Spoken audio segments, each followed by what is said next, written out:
nọ n'akụkọ ụwa nke ngwụcha ụtụtụ a bụ Tuzdee orie. Abụ m Austin Nwabueze. Isi akụkọ anyị: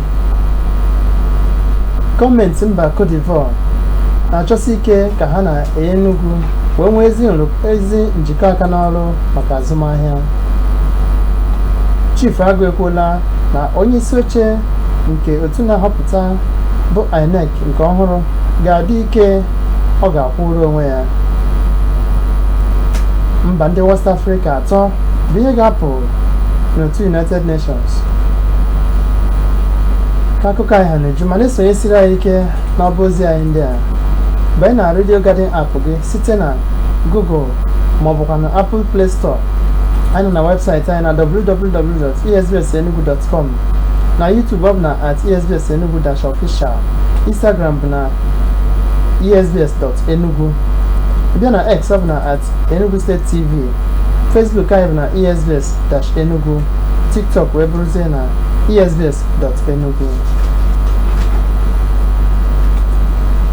Ka bido n'akụkọ Enugu steeti anyị a,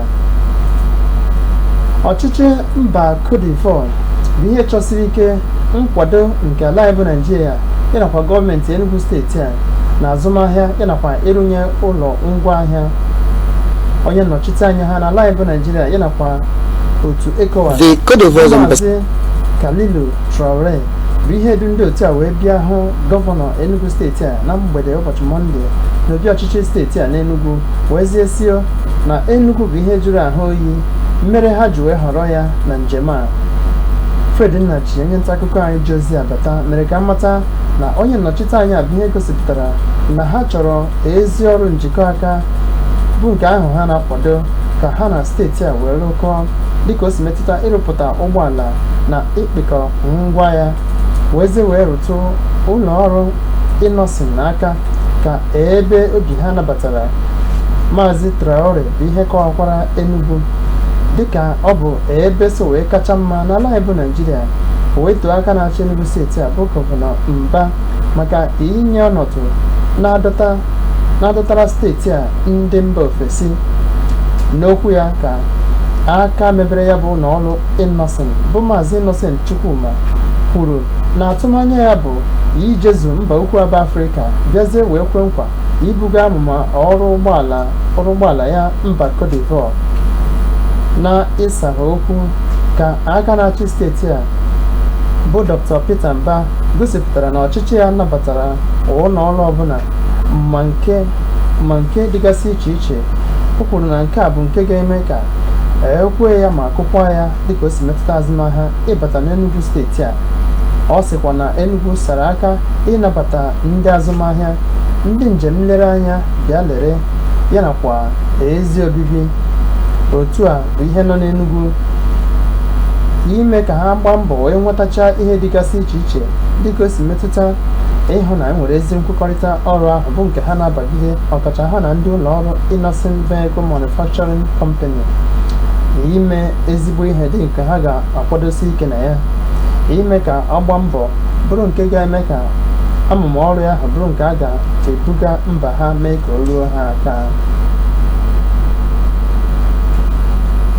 Ụlọ akwụkwọ ọhụrụ Enugu Smart Green School bụ ezi ohere na ndụ ịkwado ọgbọ nke ndị ugbu a ndị be anyị nakwazi ndị bi na be anyị a ka enweta okwu ahụ bụ nke ya kwuru wee sị echi na ebe a bụkwa na ejimara ọchịchị na ugbu a. Aka na-achị steeti a bụ Dr. Peter Mba bụ ihe wepụtara ozi a n'ozi ọha ọ gbasara eji wee gbape ya bụ mbido nke ụlọ akwụkwọ ọhụrụ a. Gọvanọ Mba bụ ihe kọwara nke a wee sị na nke ọbụla n'ime ha bụ ihe nwere ihe ga-enye nwata akwụkwọ ọbụla ihe a chọrọ.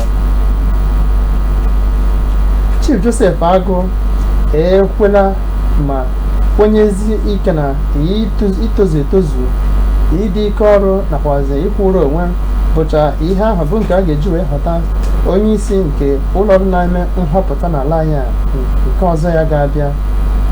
Maka Yakubu Mahmood bụ onye nke nọ ugbu a, Chief Agụ kwuru na mkpesa ga-adịrịrị na nhọpụta ọbụla emere ma ụta niile agaghịkwa agara naanị ya bụ ụlọọrụ INEC ahụ dịka o mere ka amata na usoro dịgasị iche iche nọkwa ya na nhọpụta bụ ihe nwere ọnọdụ na nhọpụta ka o kwuru na o nwere ọnọdụ atọ a chọrọ bụchakwa ihe ịkwụ aka ọtọ nọ na ya.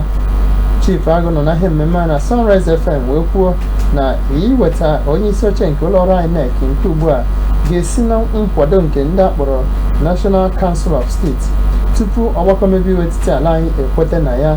Ọ bụghịkwa onye isi ala naanị na-eweta ya, mana ọsịo na kamgbe afọ 2015 wee ruo ugbu a na usoro nhọpụta na-akawanye mma dịka onye isi oche ha bụ nke nọ ugbu a arụzuola n'ọnwa Nọvemba. A na-asịzi na onye isi ala anyị bụ ihe ga-achọ iwepụta mmadụ 5, 3 n'ime ha ka a na-asị na ha ga-esi mpaghara South-West. Ị na-esonyere anyị n'aka ụwa anyị na ETV Channel 50. Anyị laghachi azụ gaa n'ihu n'akụkọ ndị fọrọ afọ.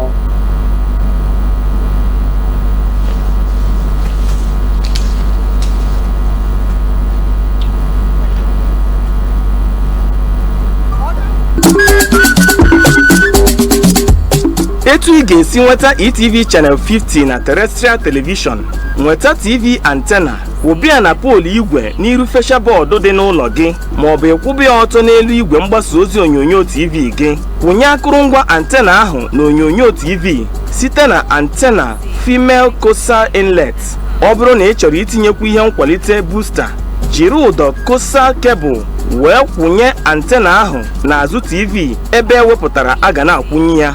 Chọwa etu ị ga-esi nweta TV a n'usoro UHF channel ya ma nweta ETV Channel 50 na frequency 723 MHz.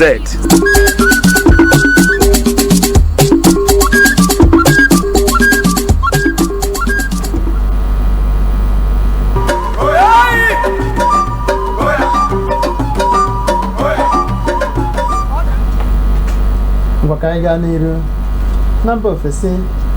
Mba Burkina Faso, Mali na Niger bụ ihe kwuru na ha onwe ha ga-apụ ozugbo na ụlọọrụ ha kpọrọ International Criminal Court bụ ụlọ ikpe mba ụwa ahụ wee sị na eji akpagbu ndị chọrọ ezi ihe na be ha. Obodo atọ a ndị agha na-achị bụ ihe wepụtara ozi ha bụ nke ha na-atọ dịkọrọ ọnụ wee ha nwahazikwazi na ha onwe ha agaghịkwa anabata ọchịchị nke ụlọ ikpe nke United Nations a bụ nke dị na Hague. Ya bụ ụlọikpe ahụ ekwubeghịkwa tụm na mkpebi mba atọ ndị a bụkwanụ nke ndị ha na mba Russia bụ ọyị, dịka onyeisiala mba Russia Vladimir Putin na onwe nke ya ka nọkwa n'okwu nwụchi nke ya bụ ụlọọrụ ICC. N'ikpeazụ n'egwuregwu, onye ha ya bụ Ousmane Dembele na onwe nke ya na-agbara otu egwu Paris Saint-Germain atụrụla ugo dịka nke mbụ na mbụ ya na nke akpọrọ Ballon d'Or. Ya onwe ya dịka esi kwuo bụ onye bụ onye mba France na-agbara ha. O nwere ndị mmeri atọ bụ nke si mba ahụ kwa n'emume ahụ bụ nke mere na Paris. Onye ahụ gbara afọ 28 nwa mba France ahụ nyere ọkpụ 35 na enyemaka 14 n'egwu 33 bụ nke ọ gbaworo 53 bụ nke ọ gbaworo otu egwu PSG ahụ n'afọ gara aga, dịka ha nwa na onwe nke abụkwazi ọkaibe n'iko nke Champions League title na nke akpọrọ French Cup. Ọ sokwazi na-akwu na ha onwe ha bụ ihe na-enye aka na ihe dịgasị iche iche. Kanye ezigbo ọkpụ n'egwu Ligon ka ọ kanyere ọkpụ 21 n'ime ha enyere ya ọkacha agba na mba France ahụ bịakwa nnata ọkacha agba na Champions League nke afọ ahụ. Sonyere anyị ka ị mara ka igwe ga-adị na tata na mpaghara ala Igbo South-East.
ngwa gawa ozugbo ka ị na-esonyere anyị n'ọba ozi anyị ndị a banye na Radio Garden app gị site na Google maọbụkwa na Apple Play Store anyị nọ na webụsaịtị anyị na www.esbsenugu.com na YouTube ọ bụ na @esbsenugu-official, Instagram bụ na esbs.enugu, X bụ na @Enugu State TV, Facebook kwanụ ọ bụ na esbs-enugu, TikTok bụzi na esbs.enugu.